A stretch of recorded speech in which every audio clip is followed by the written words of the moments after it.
¿Se ve que esté grabando? Sí, ya está grabando, Carla, gracias.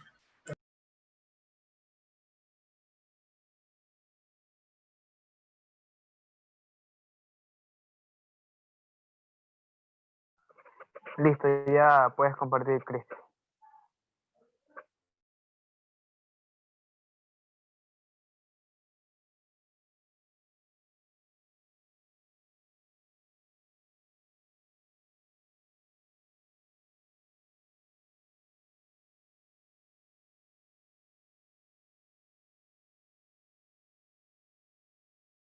Ahí se pueden ver. Sí, compañero, sí se ve.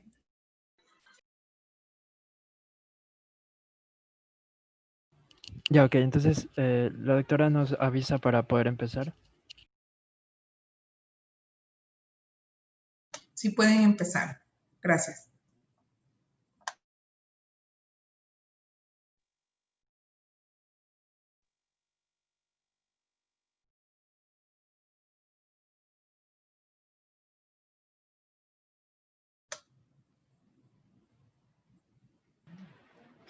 Buenas noches, doctora. Buenas noches, compañeros. Bueno, el día de hoy nosotros vamos a hablar acerca del síndrome de Guillain-Barré. Siguiente, por favor. Entonces tenemos, siguiente. Comenzando primero con la historia clínica, perdón, con la historia del síndrome de Guillain-Barré. Tenemos que, sí, siguiente. Se remonta en el año 1859, cuando Landry descubrió las características clínicas de una parálisis ascendente sin amiotrofía. En 1916, Guillain-Barré y Stroll descubrieron la existencia de un cuadro clínico caracterizado por una polirradioculoneuritis en relación a una disociación albinocitológica en el examen de líquido cefalorraquídeo. Siguiente. En sí, el síndrome de Guillain-Barré es una polioneuropatía desmielizante inflamatoria aguda, rápidamente progresiva por mecanismos inmunes que conforman la causa más frecuente de la parálisis flácida aguda generalizada en el mundo. Siguiente. La causa del síndrome de Guillain-Barré, esta puede tener causas frecuentes, pero la causa más específica del síndrome de Guillain-Barré, pero no se conoce una causa específica del síndrome de Guillain-Barré y suele aparecer en días o semanas después de una infección tanto respiratoria como digestiva. Siguiente. El síndrome de Guillain-Barré está asociado con los siguientes microorganismos, como infección de Campylobacter jejuni, el cual es la más frecuente, por el virus de la influenza, el citomegalovirus, el virus de Epstein-Barr, el Zika, la hepatitis B, A, B, C, E, así también como el VIH, el herpes zóster, la neumonía micoplasma, el linfoma de Hodgkin, tanto cirugía como traumatismo. Siguiente. En relación a la epidemiología del síndrome de Guillain-Barré, su incidencia es baja con tasas que oscilan aproximadamente entre 1 a 3 casos por cada 100.000 habitantes y tiene un predominio generalmente género masculino. Raramente se afecta a niños menores de 1 año. Siguiente, por favor. Y afecta a todas las edades, pero mayormente en una edad aproximadamente entre los 65, o sea, entre la quinta a séptima década de la vida. Tiene una mortalidad aproximadamente entre 5 a 15% de los casos y se registró una tasa de mortalidad aproximadamente entre los 4 a 15% de los casos, donde un 20% de los pacientes sufrieron secuelas irreversibles. Siguiente, por favor. Gracias. Buenas noches. A continuación yo voy a hablar sobre la patogénesis. Bueno, es importante entender que, como ya mencionaron, se han reportado múltiples antecedentes y eventos que pueden desencadenar lo que es el síndrome de Guillain-Barré. No sé por qué no me siguen las diapos. Bueno, ahí. Ya. Como ya mencionaron, los virus de la hepatitis A, B, E, Zika, el Mycoplasma pneumoniae, citomegalovirus, el de la influenza, pero el que mayor se ha identificado es el Campylobacter jejuni. Este es el más común. También es importante entender que vamos a tener fenotipos del síndrome de Guillain-Barré. Vamos a tener una causa que es puramente desmielinizante, que se la va a conocer como una polineuropatía desmielinizante inflamatoria aguda, que son las siglas A y D P. Y también aquellas que son puramente axonales, como la AMAN, que es la neuropatía axonal motora aguda, esta es puramente motora, y AMSAN, que es la neuropatía axonal sensitiva, y también tiene un componente motor, es decir, es sensitivo y motor. Entre las dos, la más común es la motora, pero es importante reconocer que cuando tiene un componente sensitivo y motor, va a ser de curso más grave. Bueno, en esta imagen nosotros podemos ver las diferentes patogénesis que van a tener de acuerdo a la principal afectación. Cuando la principal afectación es desmielinizante, vamos a tener que, bueno, el antígeno en realidad no es reconocido, no es uno específico en esta categoría. Como podemos ver en la imagen es desconocido, pero nosotros inferimos que hay la presencia de antígenos porque vemos que la respuesta que se va a producir en esta va a ser el anticuerpo, producción de anticuerpos, la activación del complemento, la posterior injuria que va a tener el nervio y obviamente la presencia de macrófagos. En la otra categoría que principalmente tenemos la pérdida axonal, aquí, bueno, tenemos que la infección por Campylobacter jejuni es el principal instigador de este mecanismo y aquí vamos a tener que se han encontrado lo que es el mimetismo molecular entre oligosacáridos de los gangliósidos GM1 y GD1A. Esto ya lo voy a explicar yo mismo en una imagen que tengo, pero solo para que tengan idea, en el cuerpo existen ciertas estructuras que van a parecerse al Campylobacter jejuni. Entonces, la reacción cruzada que va a ocurrir va a hacer que se produzcan antígenos que prácticamente piensen que son extraños al organismo y los comiencen a atacar. Esto se lo conoce como una reacción cruzada. También es importante mencionar lo que es la variante de Miller-Fisher, que prácticamente va a constar de una triada que es la ataxia, la reflexia y la oftalmoparesia. Aquí también los gangliósidos más conocidos va a ser el GQ1B y va a afectar tanto el tronco y también a la placa motora. Bien, aquí está lo que yo les explicaba sobre lo del Campylobacter jejuni. El Campylobacter jejuni va a tener una estructura que se va a parecer mucho a los gangliósidos, que son estructuras propias del organismo. Entonces, el cuerpo, al reconocer el Campylobacter jejuni, va a generar antígenos, y los antígenos lo van a atacar, pero como daño colateral también van a atacar a los gangliósidos. Entonces, como podemos ver, se va a observar una reacción en cadena que no solamente se puede producir por el Campylobacter, está aquí en letras grandes porque es el más común, pero también podemos tener otro tipo de virus como el citomegalovirus, el virus del Epstein-Barr. Entonces todo esto nos va a producir una activación inmunológica de células. Aquí podemos ver el linfocito T, la presentación de antígeno, los linfocitos B. Entonces todo esto nos va a producir una producción de anticuerpos que van a actuar en contra del patógeno y en contra de la neurona. Bien. Y bueno, en cuanto a la anatomía patológica, solamente quería recalcar que se han demostrado que las lesiones aparecen en el sistema nervioso periférico a cualquier nivel altitudinal del raquis y de los pares craneales. También la enfermedad va a producir una retracción del nódulo de Rambier que produce un espacio internodal amplio. También van a haber signos de degeneración de la vaina de mielina con segmentación y fagocitosis, que comienza en la región nodal y se dirige al núcleo de la célula de Schwann, lo que va a originar una desmielinización segmentaria. Gracias. De acuerdo a la clínica del Guillain-Barré, es una polineuropatía segmentaria desmielinizante que se caracteriza por ser aguda, ascendente, arrefléxica y de predominio motor, que afecta a todas las edades y sexo. Bueno, se presenta con una sensación de adormecimiento y alfilerazos en los dedos de los pies y en las manos. En ocasiones aparece dolor en la región lumbar baja o en las piernas. Esto va a ser seguido de una debilidad muscular que suele iniciarse en los miembros inferiores para después afectar a otros territorios. Esta debilidad se caracteriza por ser progresiva y puede afectar sucesivamente a las piernas, brazos, los músculos respiratorios y en los pares craneales. Bueno, este último lo afecta en un 25%, dando la paresia facial bilateral la más característica.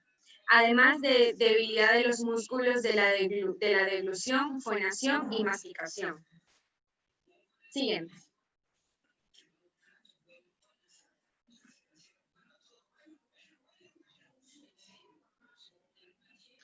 De acuerdo a sus fases, en la fase de progresión del trastorno neurológico, este va a comprender desde el inicio de las manifestaciones clínicas y su acné.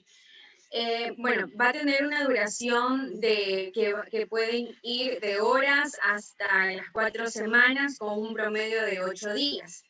En la fase de estabilización, este corresponde a la final de la progresión y el inicio de la recuperación clínica. Este va a tener un promedio de 10 días y se caracteriza por ser leve o ausente. En la fase de recuperación o de regresión, comprenden el inicio de la recuperación y su final.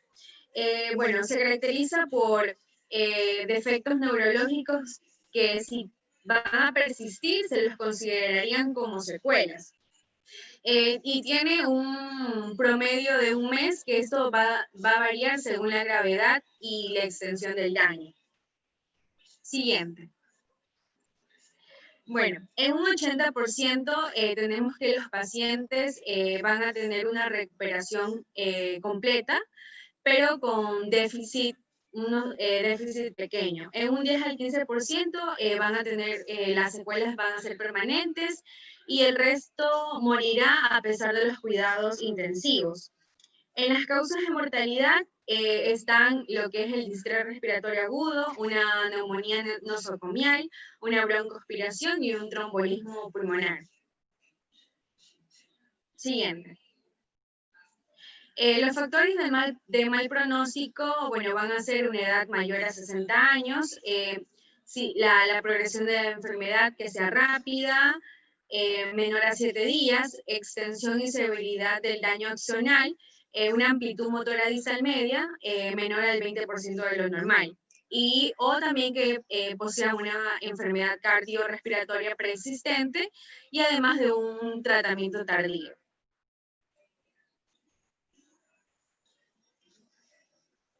Buenas noches, yo soy Eduardo Arbeláez y vamos a continuar con el diagnóstico. Siguiente, por favor. Primero, vamos a tener que el síndrome de Guillain-Barré puede ser difícil de diagnosticar en las primeras etapas, debido a que los signos y síntomas son similares a las de otros trastornos neurológicos. Más adelante se hace un diagnóstico diferencial de ellos y pueden variar de persona a persona. Entonces, tenemos que tener en cuenta los antecedentes personales del paciente y realizar una correcta exploración física. Vamos a tener que las características necesarias para el diagnóstico de este síndrome van a ser principalmente una debilidad progresiva en ambos brazos y piernas y también una arreflexia o una hiporreflexia. Siguiente, por favor. Vamos a tener ciertas características que van a apoyar nuestro diagnóstico sobre este síndrome. Vamos a tener primero una progresión de los síntomas durante días a 4 semanas. La simetría tiene que ser relativa, signos y síntomas sensoriales leves. Afectación de nervios craneal, una debilidad facial, especialmente bilateral. Recuperación a partir de 2 a 4 semanas después de que cese la progresión. Una difusión ausencia de fiebre al inicio y también vamos a tener ciertos hallazgos al realizar el líquido cefalorraquídeo. Estos de aquí van a ser una disociación albúmino-citológica, proteínas elevadas después de la primera semana y en cuanto a células, no más de 10 leucocitos milímetro cúbico. También podemos encontrar hallazgos neurofisiológicos, los cuales pueden ser una velocidad de conducción disminuida aproximadamente el 60%, un bloqueo de conducción en 80%, aumento de latencias distales y latencia deotada o incluso puede estar ausente. Continúa, por favor. Las características que van a poner en duda nuestro diagnóstico principalmente van a ser 4. Una debilidad asimétrica, una disfunción vesical e intestinal persistente, una disfunción vesical inicial o más de 50 células en el líquido cefalorraquídeo y también los niveles sensitivos. Continúa. Las características que van a descartar nuestro diagnóstico de este síndrome van a ser el abuso de hexacarbonos, como van a ser los solventes inhalados. También incluye inhalar thinner y pegamento. El metabolismo de la porfiria anormal, infecciones recientes de difteria, intoxicación por plomo y otras condiciones similares como la poliomielitis, botulismo, parálisis histérica, neuropatía tóxica. Continúa. También vamos a encontrar los criterios de Brixton que van a servir para el diagnóstico y definiciones del síndrome de Guillain-Barré, los cuales van a darnos ciertos niveles de certeza diagnóstica. Vamos a tener la debilidad flácica simétrica de las extremidades, reflejos tendinosos profundos disminuidos o ausentes en los miembros con debilidad, curso monofásico y tiempo entre aparición del nadir entre 12 horas a 28 días. Celularidad en el líquido cefalorraquídeo menor a 50 microlitros. Concentración de proteínas en líquido cefalorraquídeo mayor a los valores normales. Estudios de conducción nerviosa consistente con un subtipo de síndrome de Guillain-Barré y ausencia de diagnóstico alternativo para las debilidades. Continúa. Aquí presentamos un cuadro en el cual encontramos los diagnósticos diferenciales. Vamos a tener trastornos musculares y metabólicos, polineuropatías, enfermedades de las motoneuronas y trastorno de la transmisión neuromuscular. Hoy podemos ver cantidad de estos tipos de patologías. Continúa. Gracias. Buenas noches, compañeros doctora. Continuando con la exposición, vamos a hablar sobre el tratamiento de Guillain-Barré. Continúa, por favor. Una vez que se sospeche clínicamente del diagnóstico de síndrome de Guillain-Barré, el paciente debe ser hospitalizado para poder controlar todas sus sintomatologías. Entre eso lo que vamos a tener es que va a haber una vigilancia médica, los cuidados de sostén, reconocimiento e intervención de las complicaciones que pueden en riesgo la vida del paciente. Entre ellos vamos a tener los cuidados respiratorios. En estos vamos a tener que vigilar la función respiratoria, entre ellos vamos a tener el control de la capacidad vital y el volumen total, mediante la gasometría y el uso de radiografías. También vamos a tener un soporte ventilatorio mecánico y en algunos casos se va a tener que dar una terapia respiratoria. Insuficiencia respiratoria por compromiso diafragmático es la complicación más frecuente en la fase aguda del Guillain-Barré. Y es por eso que se debe considerar esto que acabo de mencionar se puede considerar como un mal pronóstico. Las complicaciones adicionales como infecciones nosocomiales y el empleo de traqueostomía en pacientes con ventilación mecánica va a tener que ser un asunto prolongado. Siguiente, por favor. El manejo de la disautonomía. En el caso de, debido a la inestabilidad cardiovascular, es necesario durante la realización de cualquier maniobra evitar las que puedan desencadenar reflejos autónomos, como por ejemplo lo que es la succión o la intubación. Y en los casos en los que va a haber una hiperactividad simpática o parasimpática, lo recomendado es la dosis, administrar propanolol en dosis de 1 miligramo por kilo día. Respecto al manejo del dolor, el uso de acetaminofén a dosis de 10 a 15 miligramos por kilo día ha dado excelentes resultados, así como también la utilización de como estos, dado que las parestesias y las disestesias son principalmente nocturnas, también se ha empleado el uso de hipnóticos y analgésicos. Al lado se ha empleado en algunos medicamentos como por ejemplo la gabapentin. Siguiente, por favor. Respecto a la nutrición, va a ser muy adecuado siempre estar pendiente de este aspecto en los casos en que haya compromiso de dilución. En estos casos hay que mantener un adecuado aporte hídrico, un adecuado aporte electrolítico y los nutrientes adecuados. Y hablando acerca del apoyo psicológico, esto es un aspecto esencial para que estos pacientes puedan seguir adelante y poder avanzar y no darse por vencido por esta rara enfermedad. Gracias.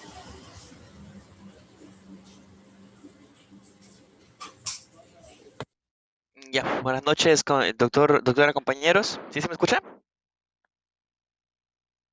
Sí, compañero, sí Ya. se escucha. Sí, compañero, sí se le escucha. Ya, gracias. Bueno, vamos a empezar con el tratamiento específico. Ya, siguiente, por favor. Decimos que entre las intervenciones terapéuticas específicas disponibles para disminuir los efectos nocivos de la reacción inmunológica aberrante del síndrome de Guillain-Barré, tanto la plasmaféresis como la administración de inmunoglobulina intravenosa representan la piedra angular en el tratamiento inmunomodulador de ese síndrome. Decimos que ambos tratamientos han demostrado tener efectos benéficos en estudios controlados, alterando favorablemente el curso de la enfermedad. Aproximadamente el 60% de los pacientes con síndrome de Guillain-Barré responden a la plasmaféresis o a altas dosis de inmunoglobulina intravenosa. Siguiente, por favor. La plasmaféresis es el primer y único tratamiento que se ha comprobado ser superior al tratamiento de soporte para este síndrome. La plasmaféresis va a remover anticuerpos y otros factores injuriosos del torrente sanguíneo con mayor beneficio cuando se inicia dentro de los 7 primeros días de signos y síntomas. Sin embargo, sigue siendo de beneficio aún en pacientes que tienen evoluciones mayores a 30 días. Se recomienda también remover un total de 200 a 250 mililitros sobre kilogramo de plasma en 4 hasta 6 sesiones durante 14 días con sesiones interdiarias. En cuanto a las complicaciones, decimos que son reacciones transfusionales, septicemia, hipocalcemia, arritmias o infecciones. Siguiente. En cuanto a la inmunoglobulina 4 humana, esta decimos que logra la recuperación de manera similar a la plasmaféresis. Por otro lado, es necesaria la realización de estudios aleatorios para decidir el efecto que tiene esta inmunoglobulina tanto en niños, en adultos que tengan formas leves y en adultos con evoluciones mayores de 2 semanas. Decimos que la dosis que se recomienda es de 400 miligramos sobre kilogramo al día durante 5 días. La terapia se debe practicar los primeros 7 días de inicio del cuadro clínico. En cuanto a las ventajas de la gamma-globulina, decimos sobre la plasmaféresis es su fácil administración y mayor seguridad en pacientes que sean inestables. Las ventajas de la gamma-globulina sobre la plasmaféresis son su fácil administración y seguridad en esos pacientes, ¿cierto? Entonces decimos que se ha demostrado que reduce el tiempo en el cual el paciente realiza marcha independiente. También se han realizado estudios con filtración de líquidos cefalorraquídeos, sin embargo, la evidencia resulta ser insuficiente para compararlo con lo que es la plasmaféresis. También se han realizado algunos estudios evaluando la efectividad del interferón beta 1 sin observarse diferencias significativas en cuanto a la tasa de mejoría. En cuanto a la rehabilitación, decimos que el síndrome de Guillain-Barré produce discapacidad muy frecuente. Más del 40% de los pacientes requieren rehabilitación. La discapacidad de los pacientes con ese síndrome se ha establecido de acuerdo a la clasificación funcional de Hughes, que es el cuadro que miramos a la izquierda, empleada a su vez para la evaluación de la respuesta terapéutica y su pronóstico. Decimos que la rehabilitación va a estar dirigida a la recuperación motora, evitando complicaciones musculoesqueléticas, manejo del dolor y de la disfunción sensorial, al igual que de las complicaciones que hay en cuanto a la movilización.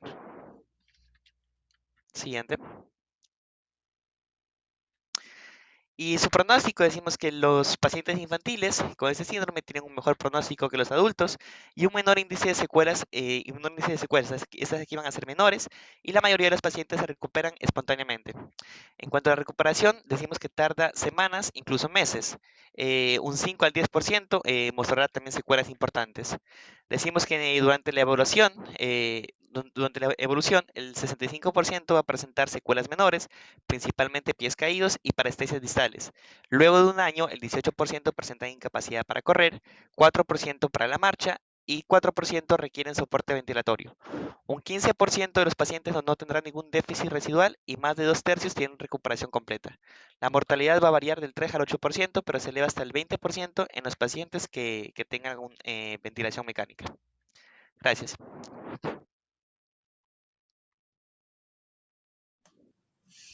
Muy bien, hemos concluido el tema, pero necesitamos hacer algunas acotaciones, así que les agradecería, por favor, que retrocedamos hasta las primeras diapositivas para ir haciendo algunos comentarios que les puedan servir para complementar el tema.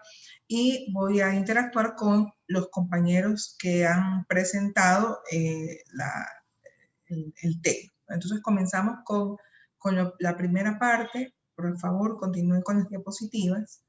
Esto no creo que sea necesario acotarlo porque pues, son datos históricos y son importantes, pero esto sí, es que cada vez que nosotros tengamos un paciente en el que sospechemos Guillain-Barré, tenemos que remontarnos en la historia clínica días o semanas antes del inicio de los síntomas neurológicos, preguntando si es que existió fiebre, malestar general, trastornos gastrointestinales, adenopatías, etcétera.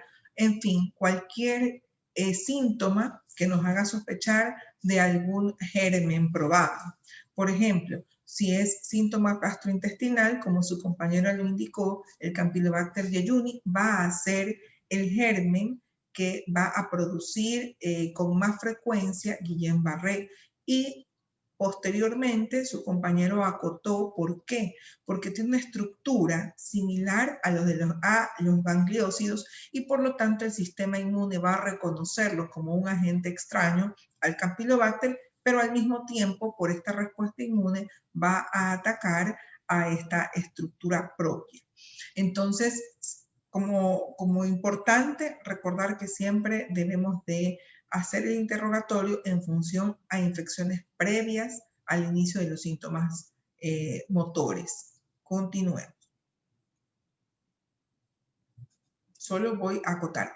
Esa es una lista de todas las posibilidades y de hecho hay muchas más, pero dentro de las que han acontecido en los últimos años, el Zika siempre es algo que tenemos que tener presente.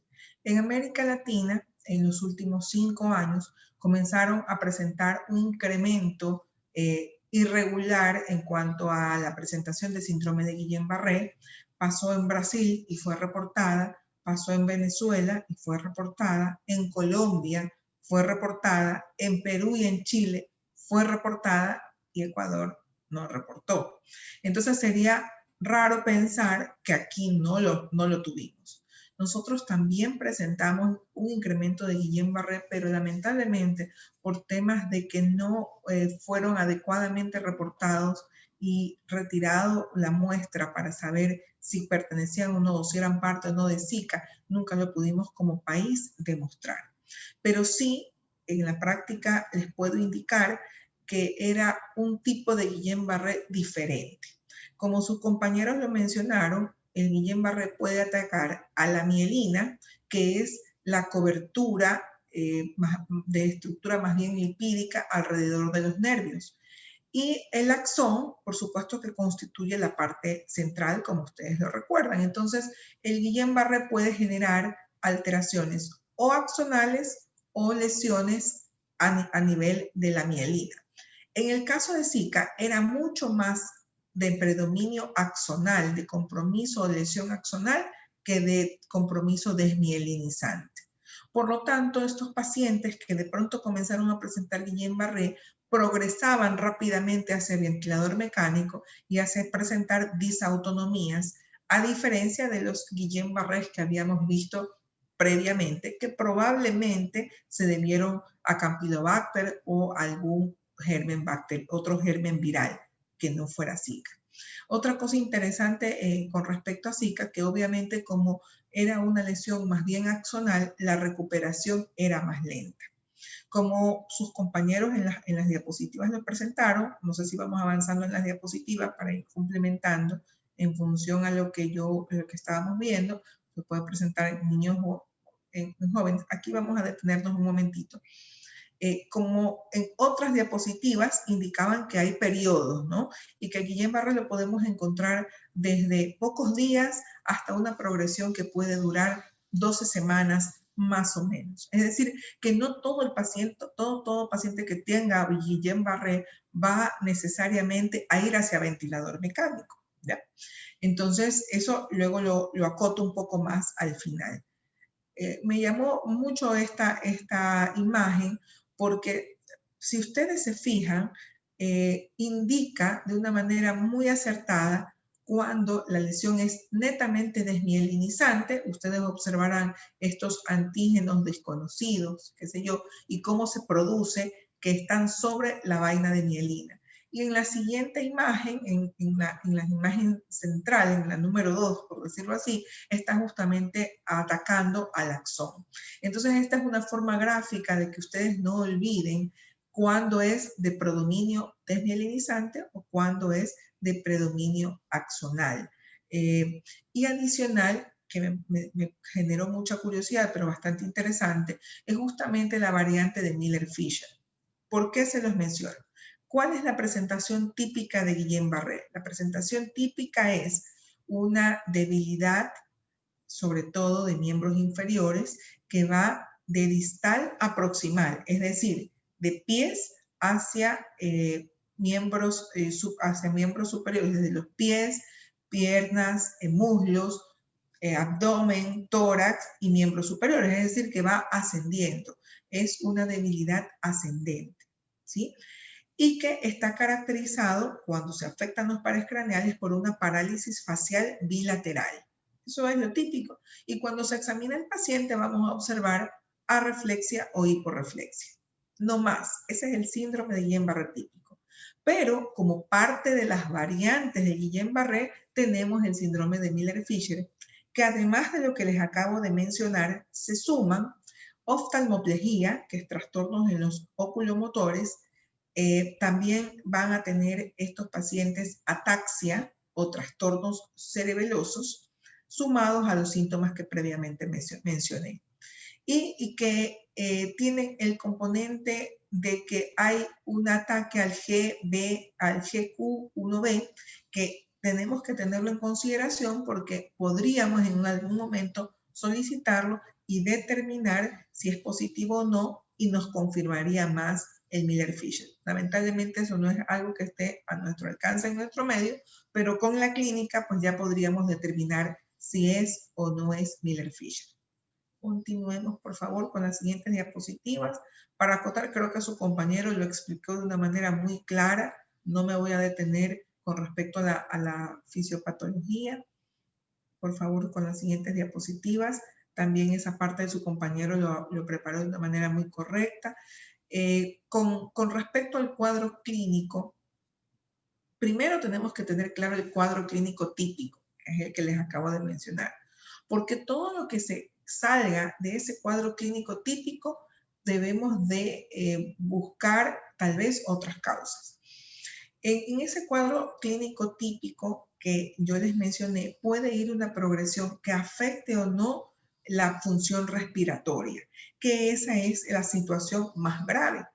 En algunos casos, ese compromiso respiratorio se da en pocas horas, pero podría darse en el transcurso de días o semanas. Normalmente no es de forma súbita, sino que es de forma progresiva.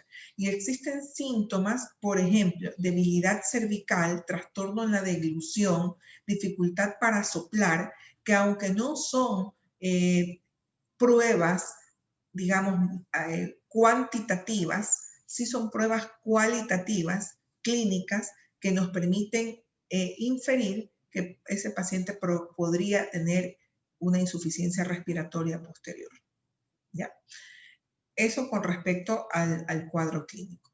Cuando nosotros encontramos Guillain-Barré, habitualmente el paciente se queja de síntomas sensitivos muy leves que pueden ir como parestesias u hormigueos, nada más. Y lo que más predomina son síntomas motores, es decir, debilidad.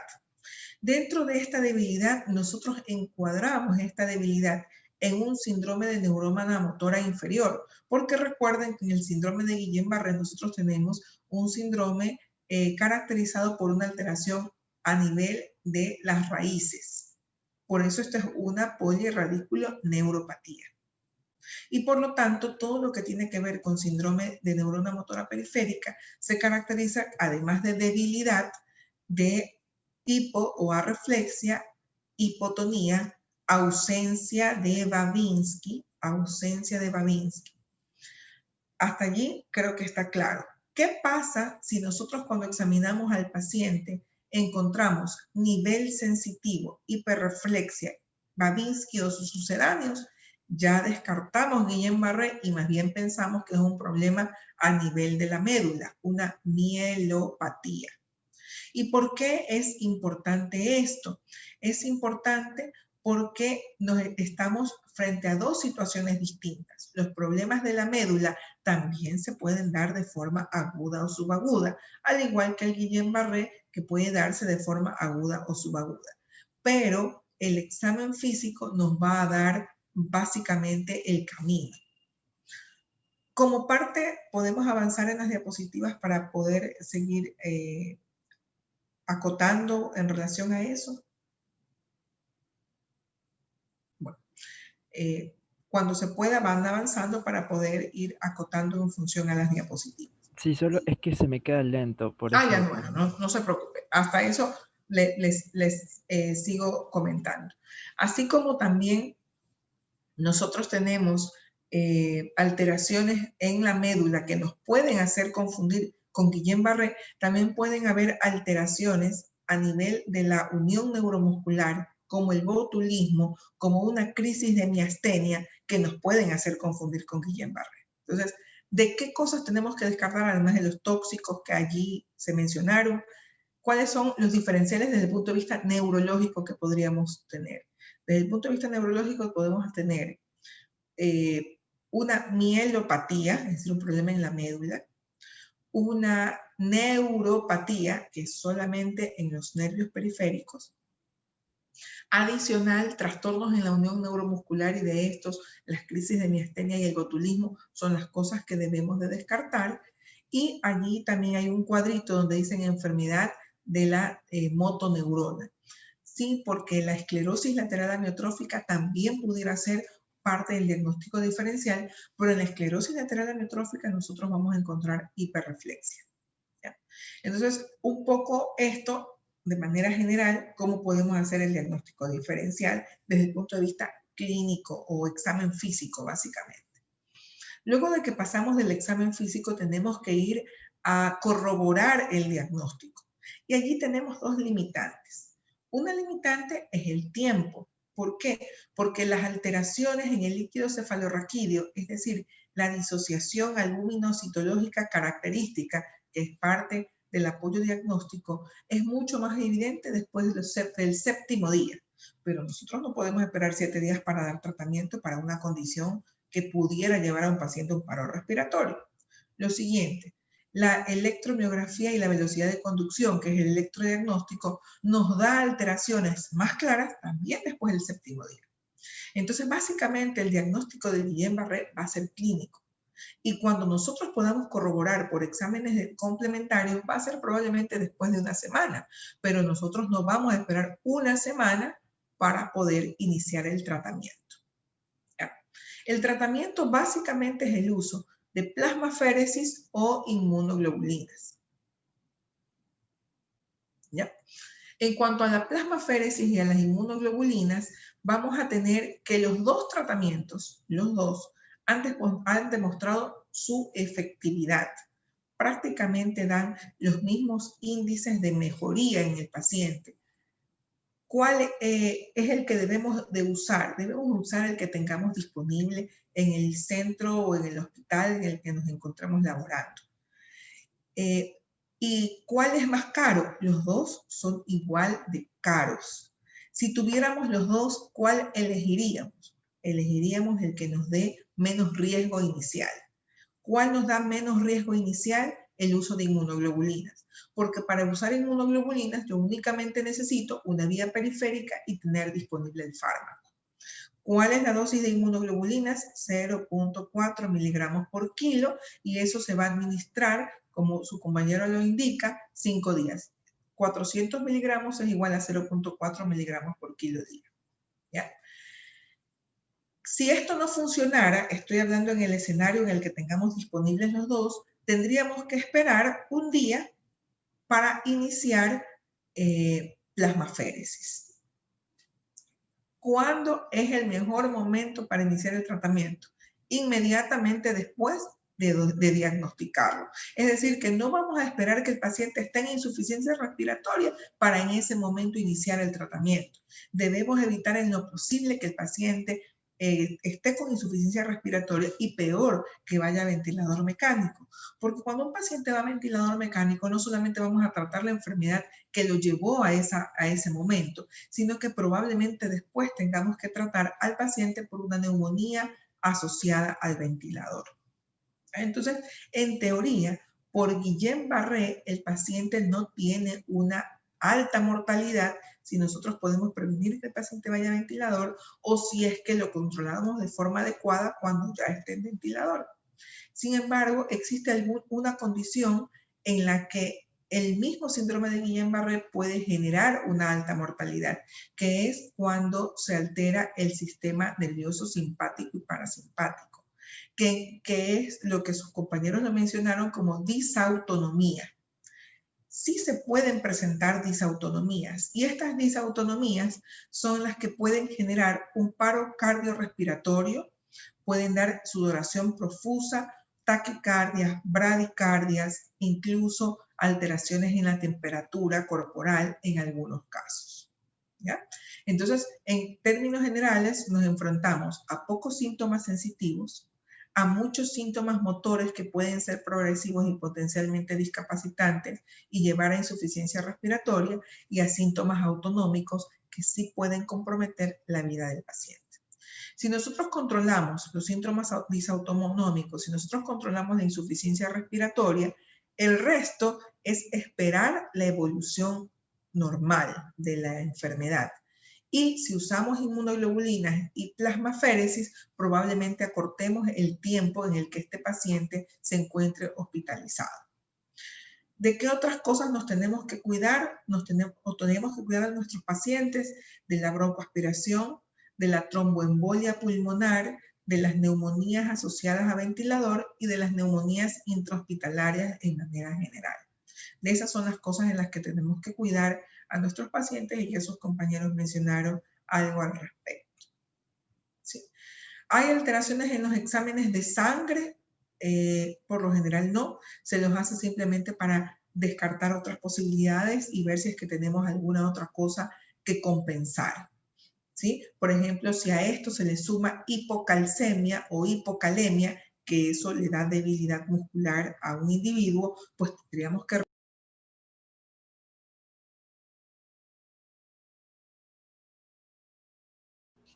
Doctora, disculpe, se le apagó el micrófono. Gracias. ¿Hasta qué punto llegué? Hasta cuando les decía de qué cosas tenemos que cuidar a los pacientes para que no tengamos mortalidad. Sí, doctora. Ya, pues, bien.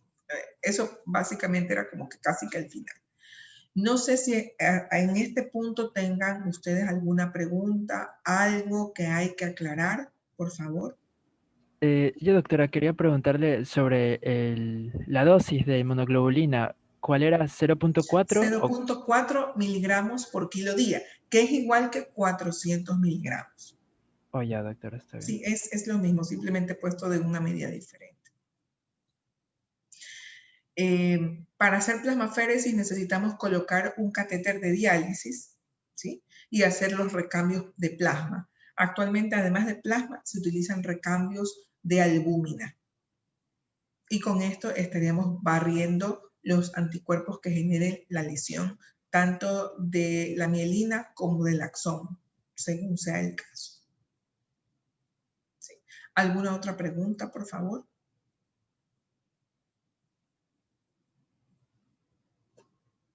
¿No? Muy bien. Si hay alguna otra pregunta, por favor, con toda confianza, indíquenme para poder solventar alguna duda que pudieran tener. Listo.